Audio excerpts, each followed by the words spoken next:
L'encre est véritablement mon médium de prédilection. La rencontre avec l'encre s'est faite avant que j'aie un travail qu'on pourrait appeler abstrait, mais j'aime me situer toujours en lisière, donc ni abstrait ni figuratif, mais dans la vibration peut-être entre les deux. Quand on sent une affinité particulière avec un médium, c'est pas simplement la matière, c'est pas simplement les possibles que ça ouvre, mais ça conditionne aussi, ça infléchit les gestes, ça infléchit une posture, ça infléchit un rapport au poids, à la gravité, à l'évaporation, à la manière d'approcher le support. Il faut des années de compagnonnage avec l'encre pour pouvoir avoir une sorte de familiarité étrange, parce que ça reste toujours une matière très vivante et qui a un rapport au temps très particulier, puisque elle a son propre temps de séchage, elle a besoin d'eau, voilà, c'est quelque chose qui est vivant et qui me permet de construire des densités de surface grâce à de la transparence. Et je trouve que dans le rapport à la vie, plus largement, le fait de ne pas être tout de suite dans un impact opaque et direct, mais de venir lentement, dans un temps long, par transparence additionnée, c'est un rapport qui m'est naturel, qui me parle. Quand je crée une peinture, selon les pigments, selon les mélanges, en fait, chaque pigment a une sorte de caractère, une sorte de... mais quand je parle de pigment, c'est jamais un pigment pur. Chez moi, tout est toujours mélangé, tout est toujours dans un entre-deux, et en train de virer, en train de passer à un autre, en train de repousser un autre pigment, en train d'attirer l'autre. La couleur est toujours liée aux autres couleurs, mais elle est toujours liée aussi à un état particulier, et donc un état de tactilité aussi.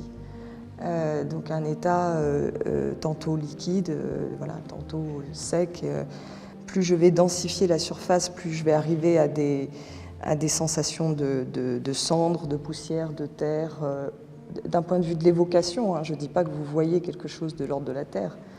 Pour qu'il y ait des rapports d'intensité comme dans une musique, qu'il y ait des points d'orgue, qu'il y ait des basses continues, qu'il y ait des choses qui s'harmonisent, ou au contraire qui viennent un peu en dissonance comme ça, il faut que la couleur presque ait un rapport un peu alchimique, c'est-à-dire qu'elle prenne un état autre que sa voisine pour se dégager, pour créer cette sorte aussi d'épaisseur un peu étrange, parce que mes surfaces, elles sont à la fois très lisses, très plates, très minces, on pourrait dire, maigres, alors qu'elles sont faites de dizaines et de dizaines et de dizaines de couches. Et en même temps, on a l'impression que c'est soit profond, soit épais, il y a quelque chose comme ça.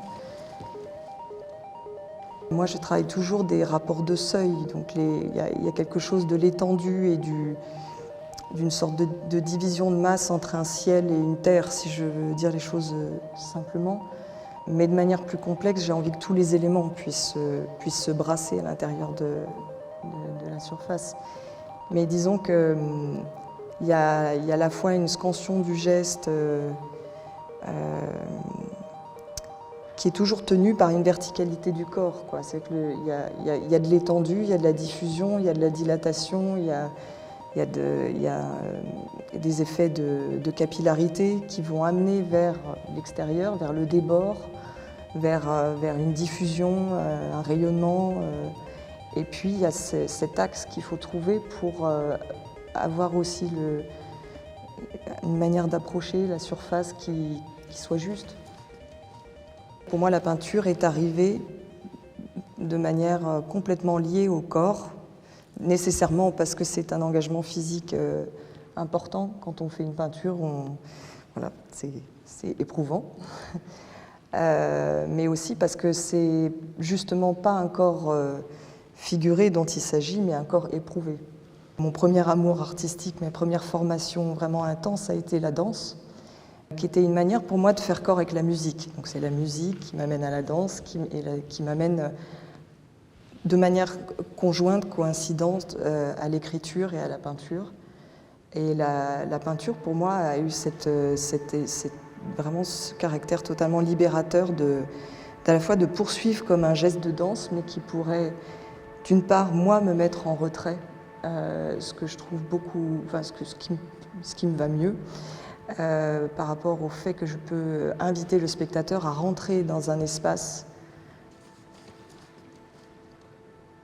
Ce sont des formats donc tous légèrement différents. La peinture, je veux qu'elle soit vivante et après tout, pourquoi les peintures auraient toutes la même taille? Nous sommes tous de tailles un peu différentes et en même temps toutes à peu près la même. C'est vraiment le geste qui va déterminer le format, notamment les formats un peu plus carrés qui sont apparus dernièrement. C'est vraiment ma manière, à un moment donné, de trouver un geste un peu plus soufflé, un peu plus chaotique et troublé aussi, qui a fait que ça a ramassé un peu le format naturellement. On revient à cette idée que c'est la couleur et la matière qui donnent aussi ces conditions de cadre et sa forme et son contour. En fait, ces colonnes, ce sont des sculptures, mais des sculptures faites à partir de peintures enroulées sur elles-mêmes. Ce sont vraiment des enveloppements. Ce que vous voyez, c'est peut-être 10% de l'étendue réelle de la peinture. Donc il y a comme un secret presque, il y a quelque chose qui ne se montre pas. Ce geste d'enroulement, il est vraiment venu de la nécessité pour moi de voir encore un autre état de la matière, encore un autre état de la lumière qui tourne autour et comment regarder cette surface.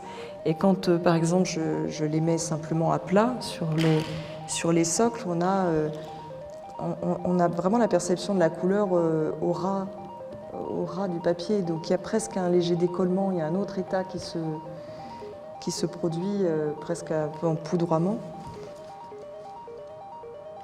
Une éclaircie à la verticale, pour moi, d'abord donnait cette sensation de tension entre une horizontalité, un horizon lumineux qui se dessinerait, de la même manière qu'on peut percevoir un horizon dans un paysage, et cette verticalité qui est à la fois, bien sûr, la verticalité du corps, puisque je travaille debout avec un rapport à la gravité très fort, mais aussi à la verticalité plus largement de l'œuvre.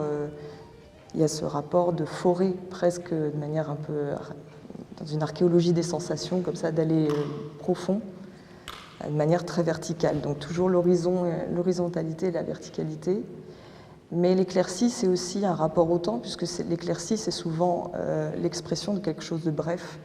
C'est une trouée passagère entre deux moments pluvieux ou entre deux masses nuageuses. Donc il y a le rapport aussi d'instantanéité d'un moment qui devient une durée. Les variations de lumière sur mes œuvres modifient la perception des œuvres. Si vous revenez à plusieurs heures de la journée ici, vous aurez une perception totalement différente des rapports de masse, de couleurs, de lumière. Donc j'ai voulu resserrer 12 heures du jour en 12 minutes et avec des accidents météorologiques. Vous avez au milieu des 12 minutes à peu près un orage, on sent presque une lourdeur, une charge de pluie, et puis des éclaircies. Et enfin un crépuscule que j'ai choisi très doré. C'est un moment où on peut se déposer, où on peut sentir à la fois le temps long du regard, mais aussi sentir à quel point les choses sont fuyantes au moment même où elles apparaissent, quelque chose disparaît, mais quelque chose d'autre arrive.